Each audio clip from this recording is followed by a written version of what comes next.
And good day, everyone, and welcome to our June Conscious Leadership Conversation. These conversations are organized by the Leadership Forum community, which is a nonprofit 501c3 focused on expanding conscious leadership. You can learn more about the organization or find ways to get involved by visiting our website at leadershipforumcommunity.org or by inquiring within the chat. My name is Matthew. I'm an officer within the community, and I'm pleased to introduce our provocateurs today, Charlie Walsh and Renee McClure, where they will lead us through the topic of discussion for the day, which is being a conscious leader. Where are you as a conscious leader? Charlie currently serves as the chief provocateur at Hops International and is co-chair for our anti-racism lab that is fostered within our Leadership Forum community. And Renee serves as director of community and customer management at National Grid and is the fellow co-chair of our Unlearning Racism lab as well. So without further ado, I'll pass it over to Charlie and Renee to lead us. Thank you, Matthew. Thank you, Matthew. Excellent. First of all, let me say thank you to the committee and the team for working with myself and with Renee to get us to this point. We want to share with you this morning that our CLC today is really a kickoff event. It is intended to be the kind of the launching pad for getting you ready for the actual live summit, whether you're there in person in Silver Bay or whether you're going to join us virtually, to really get your mindset on this focus from me to we as it applies to being a conscious leader. And I've been working with some of the other presenters on the summit agenda, including Sue Rose, a little bit with Ann, and we're trying to link forward as much as we can. And the reason that's important for you to know that is that a lot of the things that we're going to leave with you today, we want you to transfer forward to that live pre-summit, July 11th through the 14th. I'm picking up some background noise from somebody who may not be unmuted. I mean, who may be unmuted, but it's hard for me to hear. All right. So without that, keep in mind that as we get to the content, Renee and I will challenge you to kind of carry these things forward with you. I want to start with a quote from an author by the name of Barbara Kingsolver. She wrote a series of essays back in the early 2000s called Small Wonder. And this quote is pretty cool. I'd like you to think about this. The changes that we fear most or dread most may contain our best opportunity for salvation and change. So a lot of the things we're going to talk about are really vested in changing your mindset, your thought patterns, those comfortable things that you and I alike have become part of who we are. And we know from the research that the real caveat to move forward in leadership, to move forward as a human being, and to get rid of those things that focus so much on me, internal things that are really not conducive to the we side of where we're going as an organization, particularly in leadership. It requires some kind of change in attitude, change in thinking, and change in process. So let's begin. And this is I will give reference to a neuroscientist by the name of Dr. Judith Glaser for all the brain figures that you're about to see. And we're going to start with just a quick thing here and give you an opportunity to maybe just shoot something into the chat box. What do you think it is? And I don't want anybody to quote the official, definition of conscious leadership from the Leadership Forum community. From your own personal perspective, just, put a couple of comments in there. And with his permission, I'm going to have Matthew maybe pull up some of those and read them. And if he doesn't want to, I'll be happy to do it. But just take a minute or two and put something in the chat box. What is conscious leadership to you? Matthew, can you share some of the chats? Yeah. All right. Awareness of context and the environment and of people. Susan wrote, thinking carefully about impact on groups and how leadership can help be together. marks being intentional with my actions and responding in ways that align with my values and beliefs. And there's many other chats that you see in the box as well. All right. Yeah, I just discovered from a facilitation perspective, I can't open the chat box because it puts this black box on the screen. So I'm not going to do that anymore. All right. So here's some thoughts that we're going to explore today. All right. We're going to look at your reality of being a conscious leader. You know, how do you really think? We know from the neurosciences research that every human being has a comfortable pattern of how you think, your thought processes. And out of that comes a lot of different things, comfort levels, uncomfortable levels, something as simple as your favorite ice cream, your favorite music, who you like, who you dislike. What are your personal patterns and comforts? Does your thinking, your patterns drive your behaviors, your feelings, your emotions? Do the opposite of what your patterns show, do they trigger negative emotions and feelings? We're going to look at two physiological aspects of the human brain and dealing with human communication and how they are closely connected to conscious leadership. Emotional agility. What is your ability as an individual to use your patterns of thinking, your feelings, your moods, your emotion, your personal comfort to navigate the emotional aspects of being a leader, even the emotional aspects of not being a leader, someone that's not in a leadership position? This is about human, not about just leaders.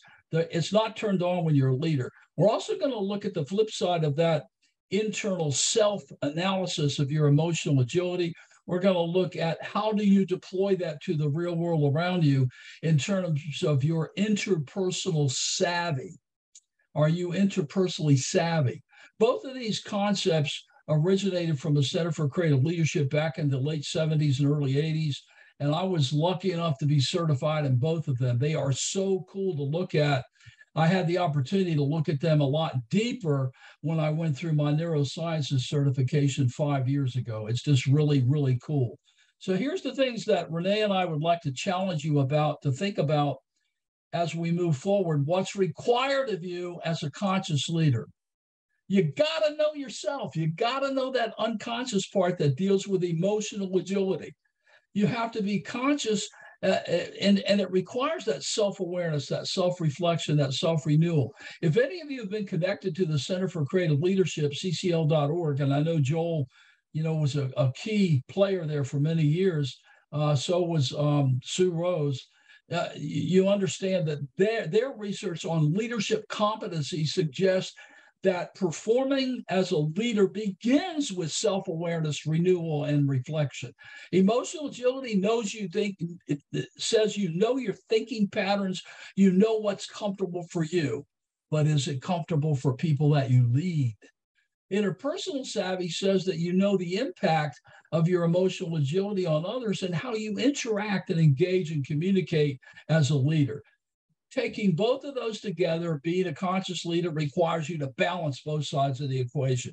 You can be emotionally agile and emotionally mature, but that doesn't mean you have interpersonal savvy. You can have interpersonal savvy and not be emotionally mature and emotionally agile and allow your negative emotions to take over. So that's where we're headed. Here's a quote from Daniel Goleman. Many of you have probably done not only training with Daniel, but maybe certified in Daniel's.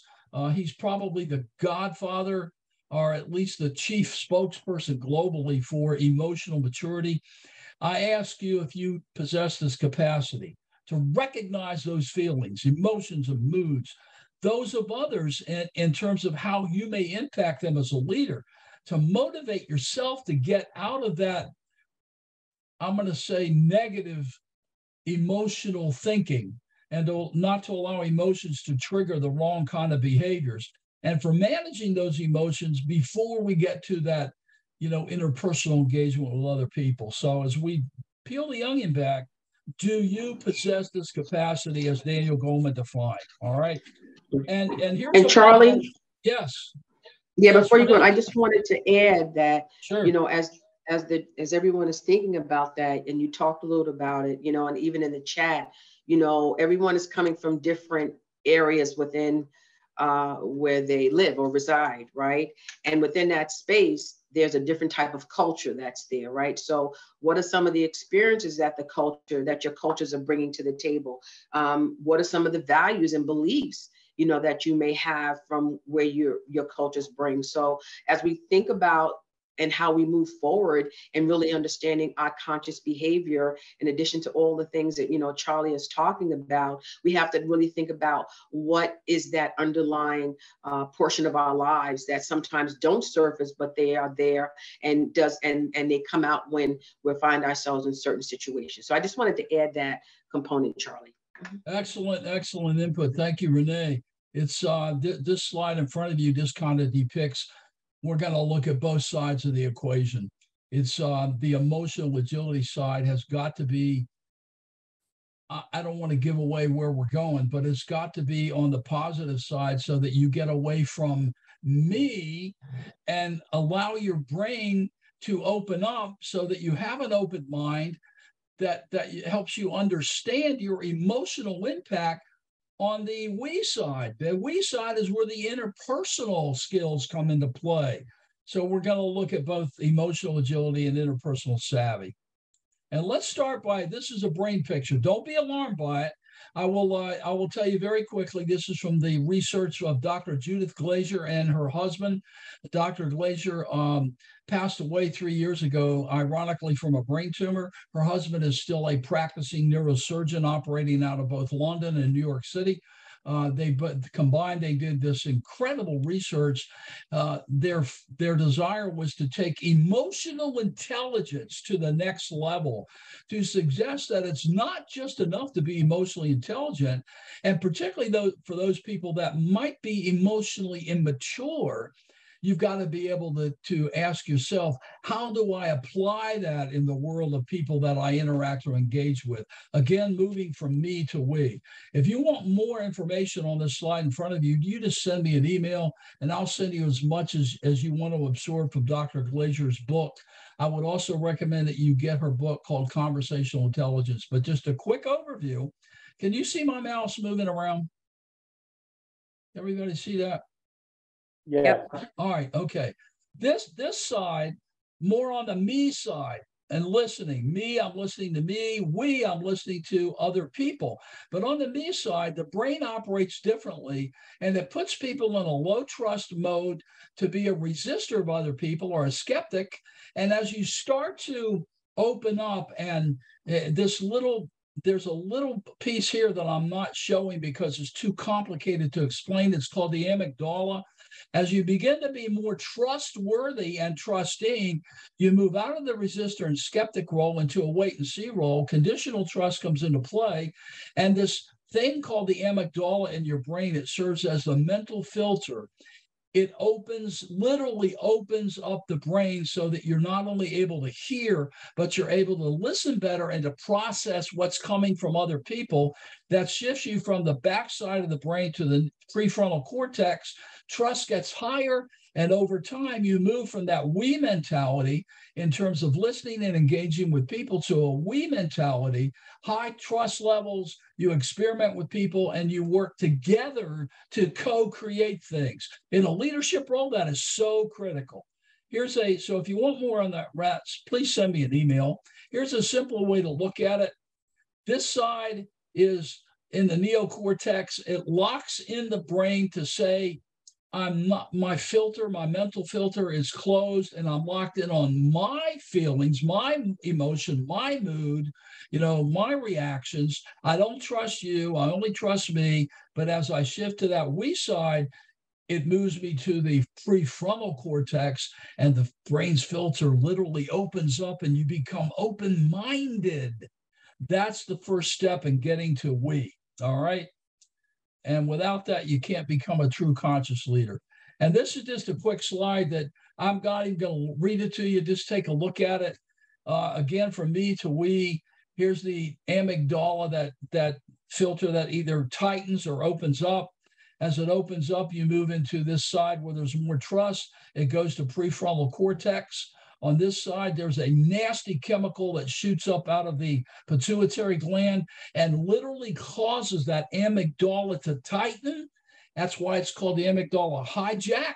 And as you get to the other side and become an experimenter and co-creator and the trust opens up, the brain literally has a physiological response, and that amygdala opens up and oxytocin flows.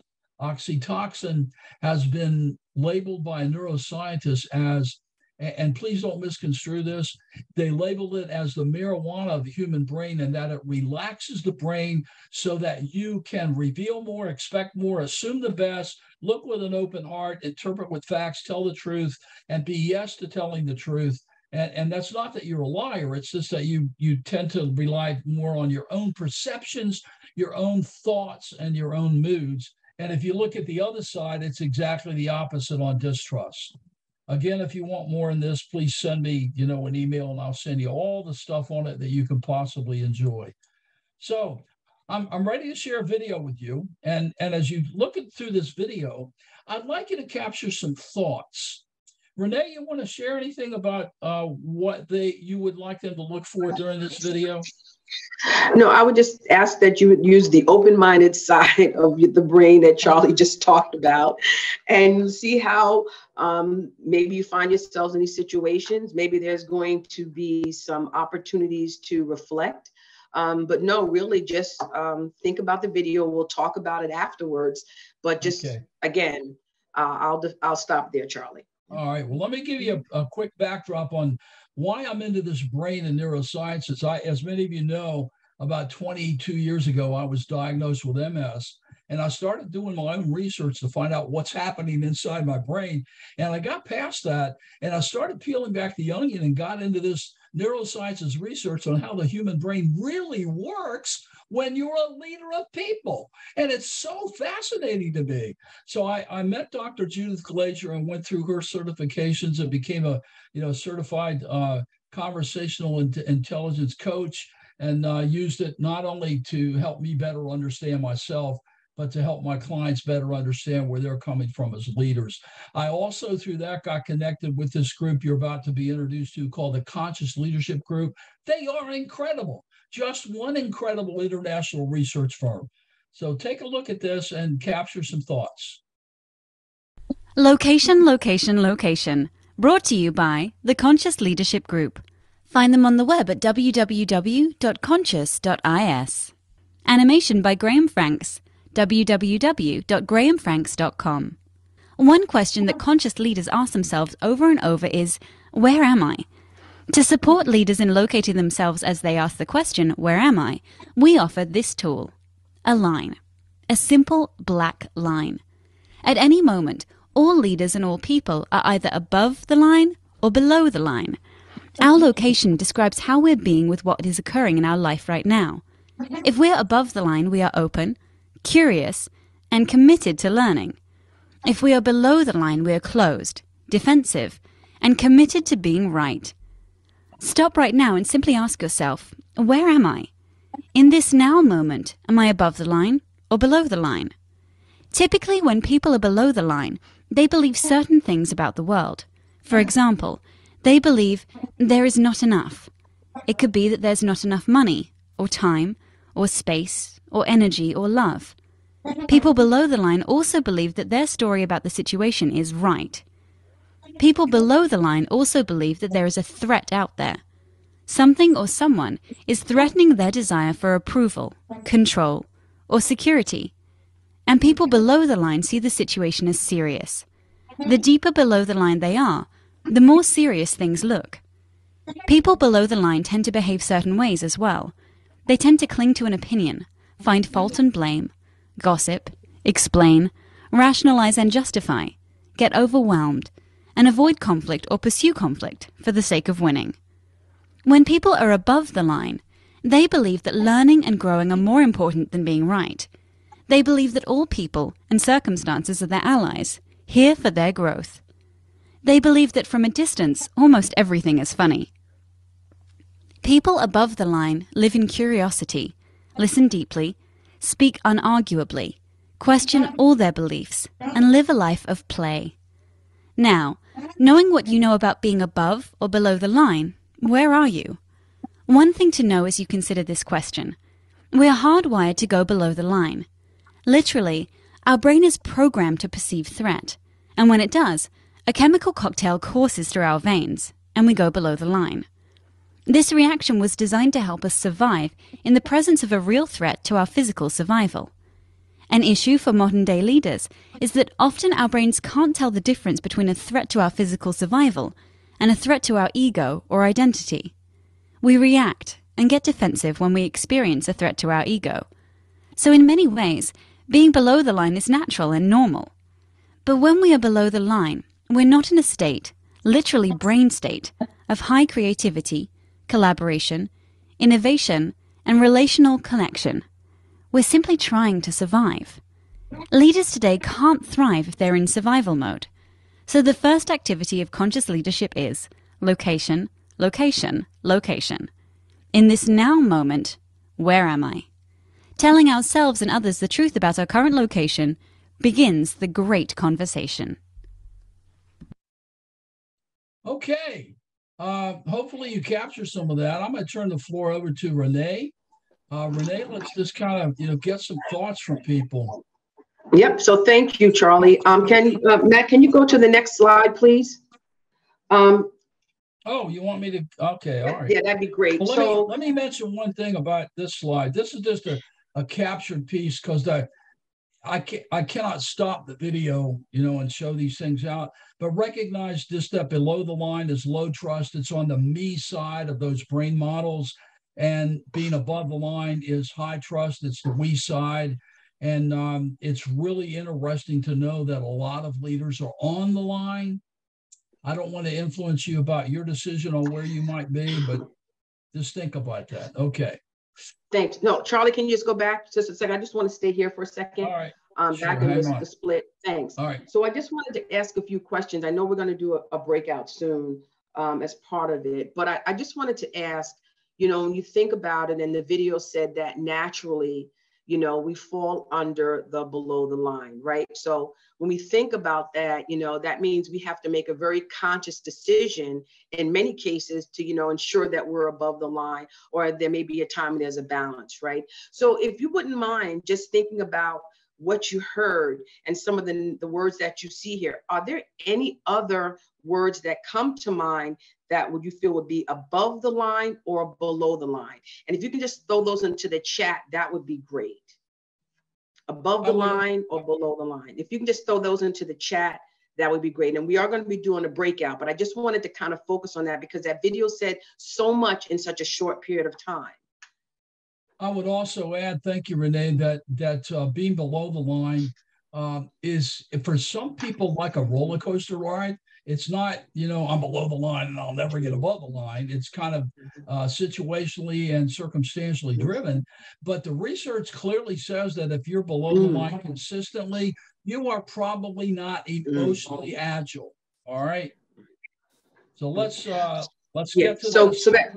Right. So great. I just want a few things. We have genuine, showing that it's above the line, empathy, above the line, above the line. So thank you, because those are great words that could be added as well. And I saw one or two, I think, below the line, being unstable. So as we think about ourselves, there are times we may find ourselves in that situation. And the question is, how do we move or pivot, where we can be realized as a conscious leader? All right, Charlie, thank you. Next slide. All right, so what we're going to do is Matthew is who's been helping us technologically, will be setting up some breakouts. And he's also sent a document that on the right-hand side, I can't see, where are you on the left, and on the other side is the right-hand side. That document, we're going to ask you to think about these words as well. And as you go into the breakout, think about, take a moment to reflect, self-reflect. Where are you? Where are you in certain situations? Are you above the line? Are you below the line? And where about those individuals who are you around and the people that you lead? Think about them as well. So Matthew, if you wouldn't mind setting up a breakout session.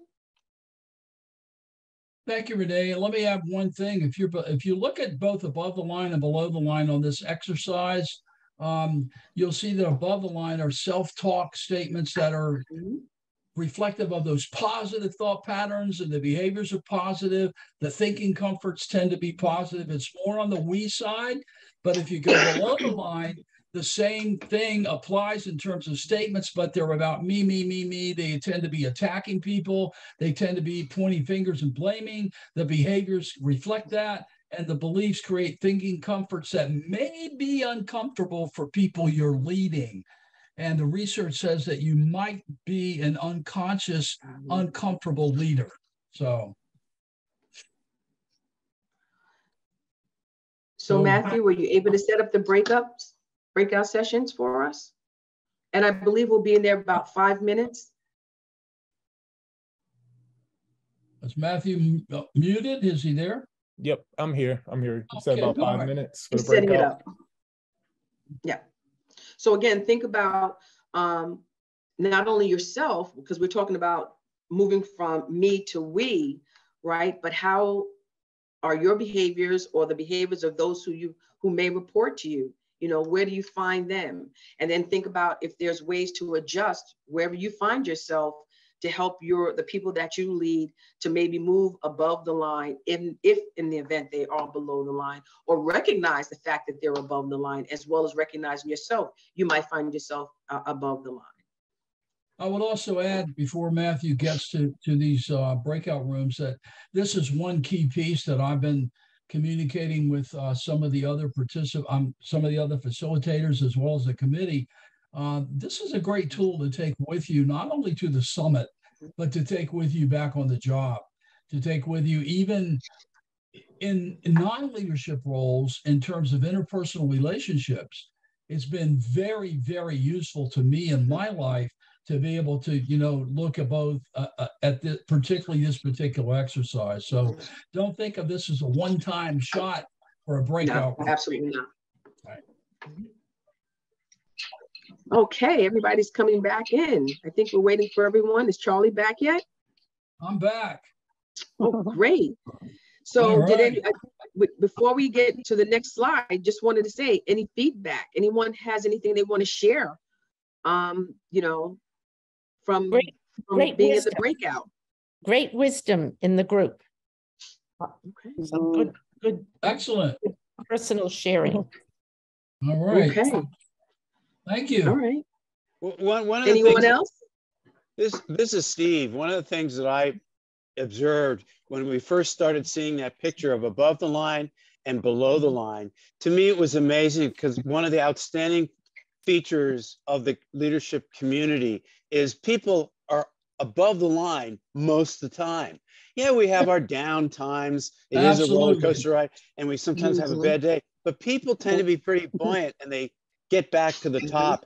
And I particularly laughed that the biggest word above the line was play. And on my screen, the epitome of that was right over that, Robert Schott. Yes. Oh, okay. All right. All right. Thank you. Anyone else?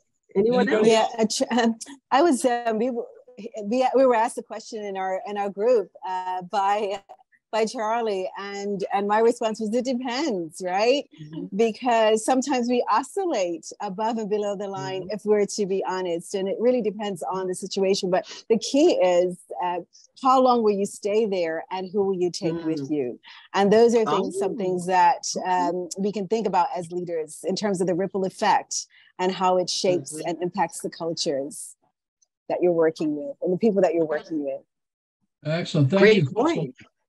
Great points. Anyone else? These are great points and feedback. Any other feedback from the other groups? I think it's important when you ask yourself, where are you, that you look at where you are physically, where you are emotionally, what's going on in your head when you're thinking, and also where you are spiritually. Fantastic. Absolutely. It's not just one, where are you?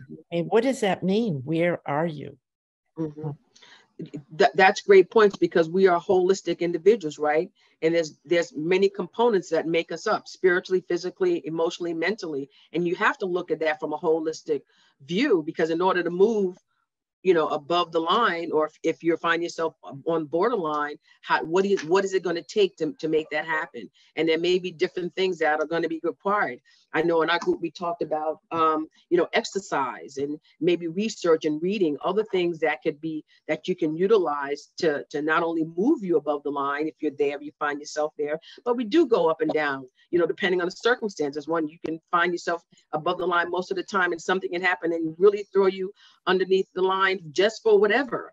And then what does it take to get you back to that neutral space or above the line? So great conversation, great opportunity. And I hope everyone enjoyed the breakout, and we're going to have a couple more to come. So Charlie, I'm going to turn it back over to you. All right. Thank you. Thank you very much for your input, folks. Just remember that this is a great tool to carry forward to the live summit in July, but it's really a fantastic thinking piece and an application piece to go back on the job, to go back even into interpersonal relationships and think about those things that literally have a physiological response on the brain to either close me up or giving me open-mindedness. All right. So let's take a look at for the next, I'm sorry, somebody. All right. The next several slides are just some key definitions about emotional agility and interpersonal savvy. And I try not to read the slides to you, but this is first about the intrapersonal side, the emotional agility side. And I want you to clearly understand from my own experiences and from the research that you can be emotionally agile and still be below the line occasionally, situationally, circumstantially. That person made me go below the line. Well, think about that in a leadership role, and not just a, community, corporate, public, or private sector leadership role. Think about that in the leadership role as a parent, as a loved one, as a friend. It's all about, that interpersonal dynamic that we get, our emotions and feelings and thought patterns and comforts, and it creates what I call that interpersonal dynamic. And that dynamic, whether it's good or bad, above or below, it creates this thing that the Center for Creative Leadership decades ago defined as emotional agility. It is cyclical, sporadic. Above the line creates a mindset of intentional positive emotions. I'm a conscious leader. Below the line might mean you are a unconscious leader in that you're unaware. And sometimes it'll play out in the following scenario. Hey, Charlie, did you realize what you said in that meeting? You said blah, blah, blah. I did not. I don't remember that. And the truth is the Charlies of the world cannot remember that because the amygdala filter in the brain closes the mind, the cortisol flows, and you cannot remember what you said or did. And there's so many one-on-one arguments and discussions about what was said and what wasn't said in one-on-one and one-on group relationships. Conscious leaders demand to be above the line. The emotional agility part, whether it's above or beyond, is a subconscious dimension. The neuroscientists label it as part of our subconscious mind. And that includes, just a quick mention, it's in a domain of the brain called the affective domain, AFFECTIVE. And it does, in fact, include spirituality. I am so glad you brought that up. It's a very key part of it. It also feeds into something that you're going to be introduced to shortly, but also in the live summit, the work that our collaborative team has done with Sue Rose, your social identity. And that's all about individual experiences and how we're influenced from birth forward by our parents and relatives, teachers, the world around us. Where do we get our trust feelings from, our values and beliefs? Social identity can take us above or below the line. All right. So let's break it down a little bit differently. Let's now look at the interpersonal side, others, okay? And it's easier if I'm above the line to understand, engage, and communicate with others in a positive, constructive, and conscious way. And this is directly from the input from our committee. Life itself is driven by how we think. I think I'm going to have a burger and a milkshake. Well, the subconscious mind says, no, you don't need that. Well, yeah, I do. So I'm going to go ahead and get it. I think I don't like you. I think I can't communicate with you because I don't like your values. I think I don't like you because of the color of your skin. Those kind of things are in play, and it's really dangerous and keeps us locked in that me, I kind of mentality. Conscious leaders are open-minded. It's a physiological response. Conscious leaders are intentionally constructive and positive. And there's that key word that somebody said is important above the line, empathetic. Empathetic to how other people think, how other people behave based on their thinking patterns. Conscious leaders listen better. Think about that, because we're coming up with our second breakout room on thinking. Are you above or below the line when you think? I mean, when you listen, do you listen to yourself or do you listen to other people? Interpersonal skills not only feed and foster that interpersonal savvy, but by intentionally aligning it and balancing it with my emotional agility, I'm able to be a true conscious leader. And even having said that, I've only met maybe two what I would consider to be consistently above the line conscious leaders in my global work around this world. And many of you know that I've worked hand in hand for almost 4 years with Colin Powell when he was Secretary of State. And I also had the privilege and opportunity and honor of working with Barack Obama on his transition team. Those two people are the only two people in leadership roles that I can ever remember meeting that I had the immediate feeling they're consistently above the line. Now, I don't know how they would respond to that. I really don't know. I don't know if they would say they're below the line or not. But there has to be a balance, all right? So now let's get into this one here on socialization. Renee, did you want to add something there? No, Charlie, your point is spot on. I just think, as we continue to go through the process and also in preparation for the summit, think about, some of the things that we may unconsciously do. I think we all find ourselves at some point in time unconsciously doing things. And again, someone said, how long do we stay there? How long do we resonate? How long do we let it take a hold of us until we move out of that? You're going to find yourself in those situations. The question is what you do about it. And hopefully we'll just provide some opportunities and options and things that we can put in your thought processes that would help you move in that space. I know Greg is going to put in the chat if he hasn't already. I can't see the chat. 2 books he mentioned about it. So we're looking for, if anyone else has any recommendations or ideas. This is an open forum. We support each other and provide resources. So I would also ask you to take advantage and help us help each other by putting resources in the chat. All right.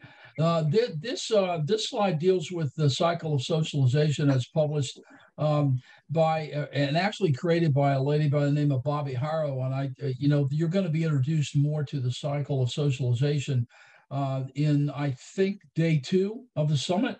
And Sue Rose and Eileen and some people from every single one of the labs have collaborated to talk about, and introduce the cycle of socialization and how it affects and impacts our social identity profile, our own thinking patterns, and the stories that trigger our lives and who we are. But let's just take a quick look at this. We're born with this, what is called a social identity. In fact, I've even read research that says our social identity begins prenatally. I don't know that to be true, but I've read the medical research that said it's probably valid.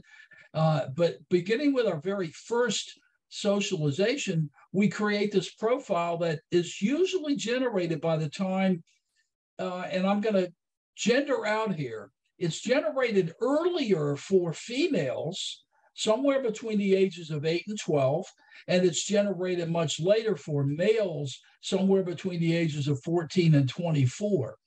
So that social identity.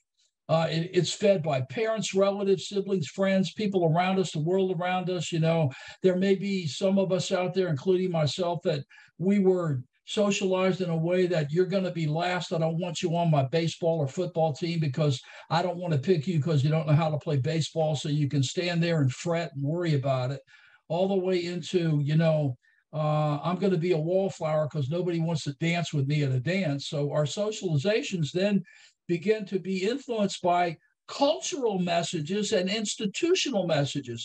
I'm going to choose this church. No, I'm going to choose that church. So I'm not going to go to church. I'm going to be an atheist. You know, I believe that this organization feeds me and that organization I don't like. And it can even get into clothes. Oh, I'm going to invest in a $400 pair of Air Jordans. No, I'm going to go to Kmart and buy me a $12 pair of slippers. And all of these institutional and cultural messages from schools and churches, they form our social identity. And they form in us learned behaviors, patterns of thinking, language, media, how we perceive the world around us, how we perceive the people we interact with. And to continue on this for the socialization, it can be conscious and unconscious. There are, you know, cultural and institutional messages that form the stories of our lives and our thinking patterns that are positive above the line and can be negative below the line. Interemotional agility and interpersonal savvy can be below the line. They're also driven by social identity, and they include things like bias, prejudice, microaggressions, racism, stereotypes, inequalities, ignorance, confusion, defensive reactions, ego, you know, blaming, rejection, all below the line, lack of empathy. It reinforces below the line patterns and personal comforts without feedback. Feedback is critical. And sometimes the feedback comes when you hit a brick wall. Sometimes it comes in an organizational settings. Sometimes it comes in the separation of a loved one. Sometimes it doesn't come at all. Emotional agility and interpersonal civic can be above and below like a cycle. Location above or below impacts our level of conscious leadership. Now, that's not to say that all people that are below the line, even if you're below the line sporadically, it doesn't mean you're an unconscious leader. It just means that if you get locked into some of those social identity definers that give you negative thought patterns consistently, give you negative stories about bias and prejudice and racism and ignorance and ego and identity and blaming and finger pointing, that makes you unconsciously aware. Because here's my firm beliefs. I've been so privileged to be able to work around the world, 26 different countries. I have never encountered a single leader, except for one, that I know goes to work and intentionally does these things. They're physiologically driven. All right. If you want to contact me privately, I'll tell you who I think that one leader was that does it intentionally. All right. Charlie, I just wanted to add also, when we think about social, you know, impacts or socialization or impacts, when you think about the power of the internet and the web, oh my goodness, and the social media, and the impact that it's having on our young people, and how if they're not understanding how it's, in many cases, they don't understand how, in some cases that it impacts them, right? And it's young people, anyone at all, you know, because the news travels so quickly and sometimes it's very inaccurate, and people form decisions or make judgments based on information that's not totally true or missing information. So not only to those things, think about how the social media plays on and influences us as leaders. There's as some we continue to dialogue. Scary stuff out there, very scary, you know. This last slide on the link to conscious leadership, and then I'm going to turn the slides over to Renee for a while. Below the line creates distorted patterns of thinking and the related behaviors. And you saw some of them in the video.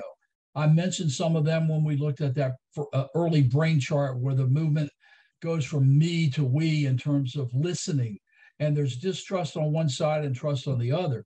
These distorted patterns of thinking always come from that breakout chart that you looked at, negative self-talk to me. I'm right, they're wrong.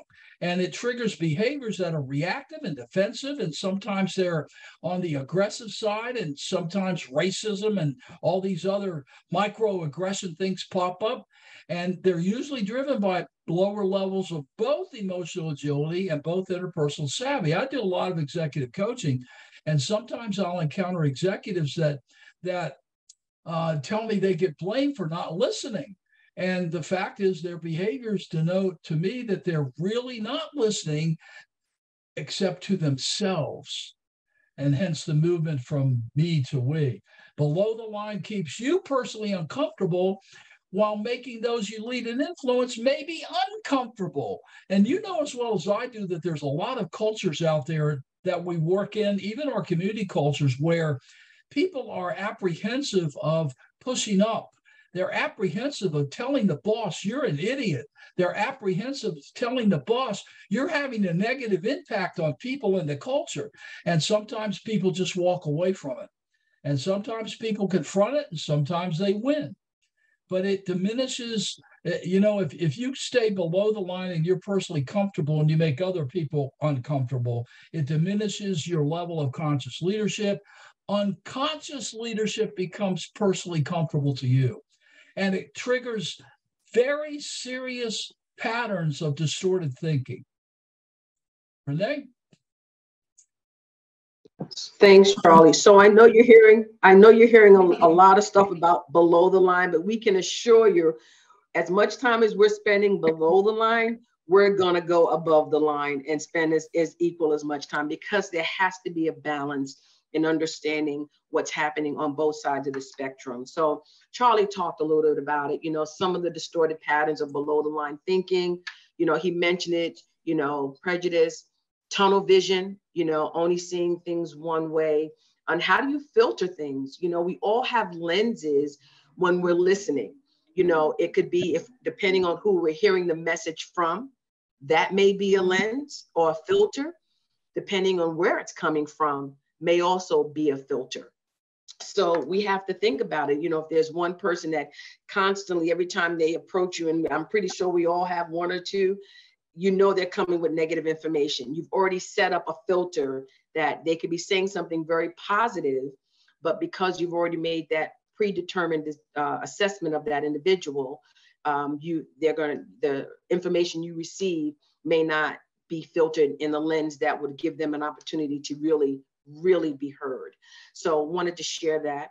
And do we all listen fully, right? I know for me, there's a lot of distractions. When I have meetings with my team, no computers, no phones. We want to make sure that we're doing the respectful thing and listening to people, because in some cases that could be considered a pattern of being below the line or not paying attention to who your audience is. We talked about trust. Everybody has different trust levels, and sometimes that takes time. So all these things over time will add to how you respond to below the line and impacts your below the line thinking.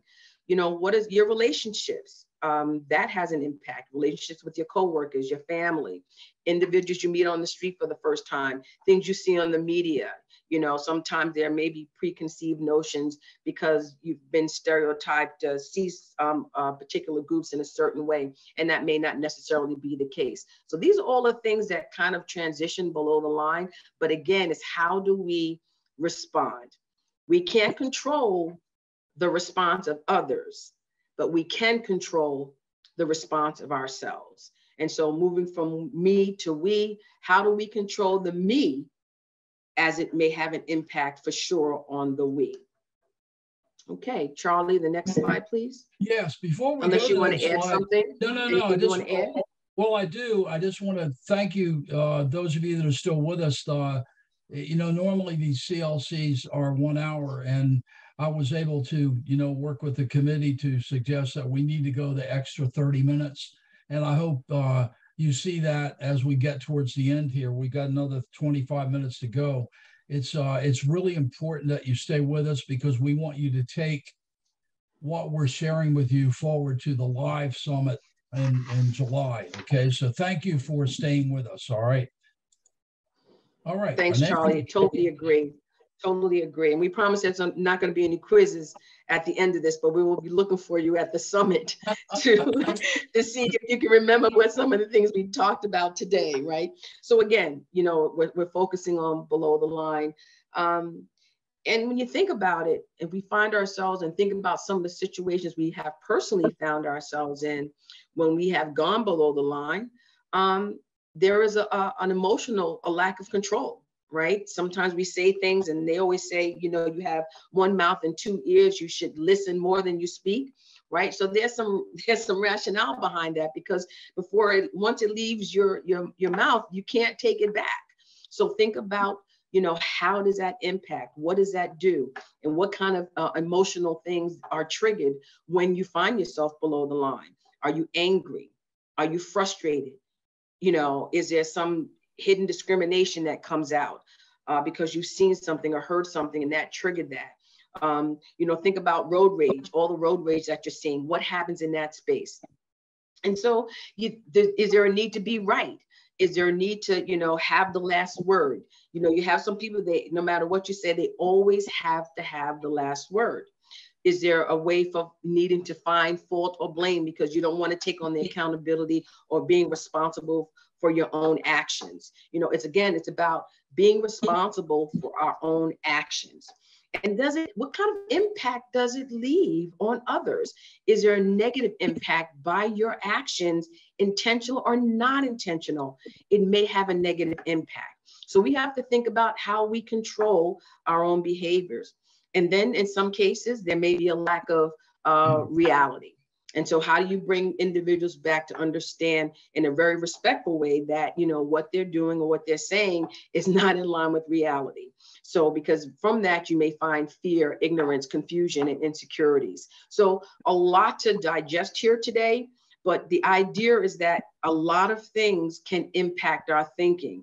Some of it just goes through so quickly, we don't even think about the impact. But when we really stop and think about the impact it could have not only on ourselves, our health, our family, our communities, the overall global impact, how does it impact the people that we're interacting with on a day-to-day basis? So in essence, when you think about below the line and what it can do, a type of distorted thinking, it creates an unconsciously negative comforts and behaviors that could lead to unconscious leadership. And that is one of the things we do not want to do. We want to be conscientious of how we lead, how we're being perceived as leaders, and what we do to others. Charlie? Absolutely. Let me just add two things quickly on this slide.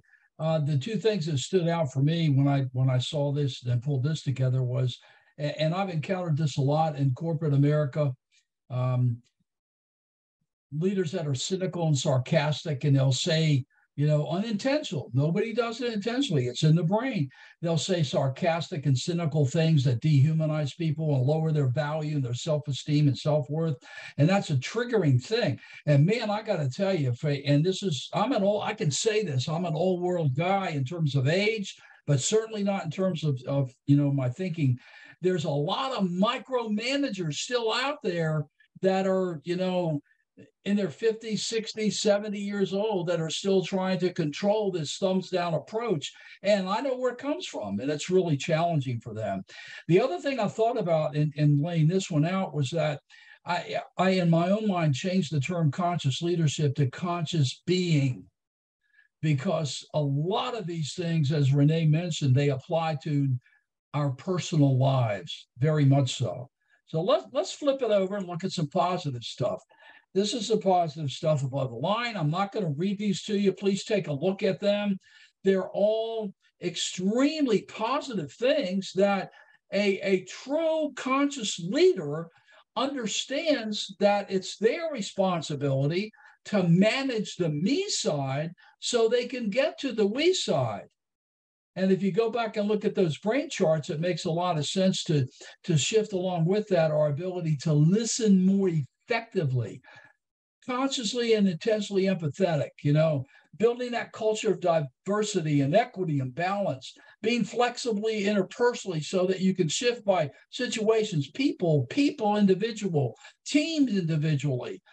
Do you really listen? Avoiding that emotional knee-jerk reaction. Think about this.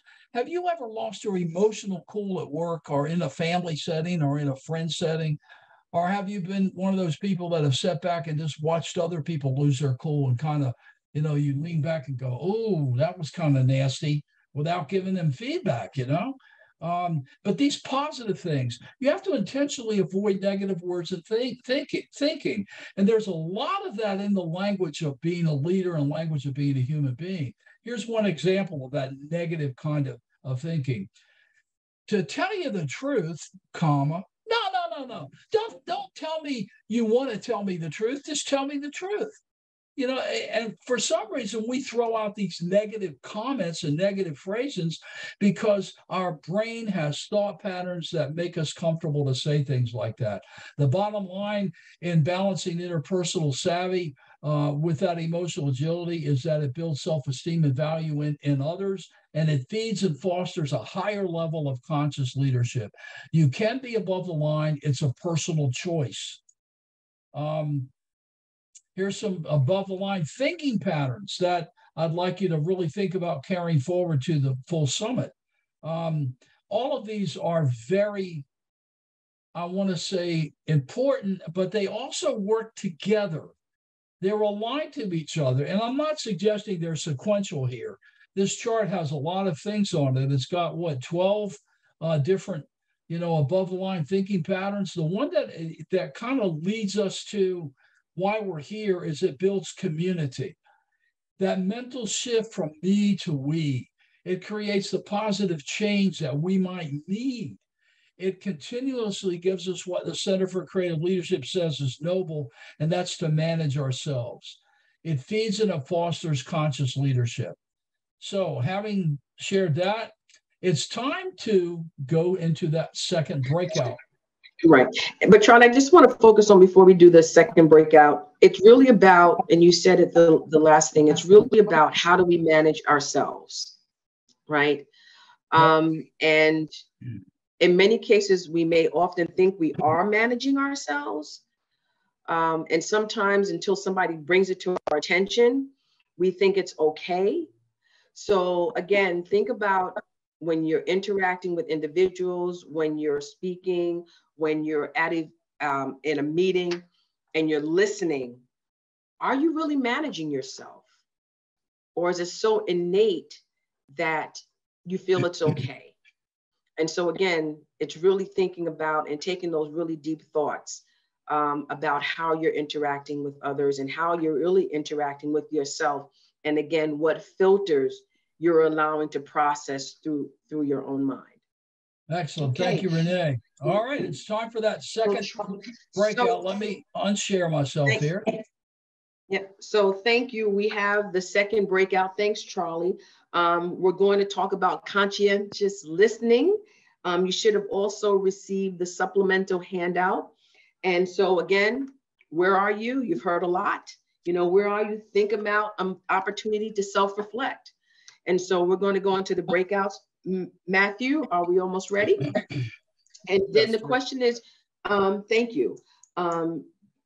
Think about examples of how you may have heard or things that you have personally done that brought you below the line. Think about things that brought you above the line, and share those moments to find out how, again, we can help each other. And then what can we think about? What can we do to change our way of thinking?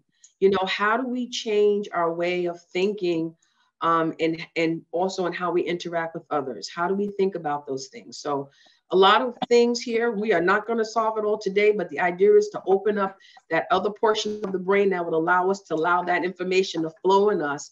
And over time, we hope that we'll see a change within ourselves as well as others. Charlie. Yeah, I would also add here that as you go into this next breakout and we don't get a chance to respond to all the chats, we will certainly follow up with each one of them. So it's up to you, Matthew.